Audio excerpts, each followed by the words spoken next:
आपल्या दवाखान्यात ज्यासाठी म्हणजे थोडंसं डॉक्टर साहेबांनी बी आम्ही करूनच टाकावं. आजपर्यंत आपण गुपचूपवाले आमिर करत आलेलो आहोत, 10-10 रुपये देऊ आता डॉक्टर माहीत नाही किती पैसे घेत येतं.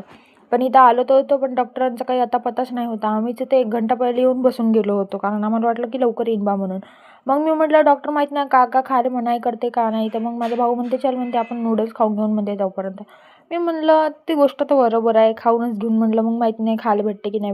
एक साईडनंच सही, पण मी अर्धा नूडल्स खाऊनच टाकला होता, कारण मला माझ्या भाऊसोबत तगडा कॉम्पिटिशन करायला बहुत मजा येते. मग मी कसंही करून खाऊन घेतलं एक साईडनं नूडल्स चाव आणि मग डॉक्टर पण येऊन गेले होते. तिकडं गेली, त्यांना चेकअप वगैरे केला. मला तर वाटलं दाढ काढते का माहिती बाबा मायवाली, पण बरं देवाच्या कृपेने नाही काढली. फक्त दवाई गोळ्या लिहून दिल्या. मग आम्ही पण गोळ्या वगैरे घेऊन घेतल्या होत्या आणि मग आम्हाला जायचं होतं थोडंसं मार्केट करायसाठी. तर मम्मी म्हणते चल बाजार करून घेऊन मध्ये थोडंसं. म्हणजे चल ठीक आहे करूनच घेऊन. मग इथं आली मार्केटामध्ये. मग आता तेलाचेच खायला मना केल्या बाबा डॉक्टरनं, तर हेच खायला लागन. आणि हा भाऊ तर आम्हाला असा कन्व्हिन्स करून राहिला होता आपल्या जवळचे फळं विडं घ्यायसाठी, जसं का फुकटामध्येच देऊन राहिला होता का आता का माहीत बाप्पा.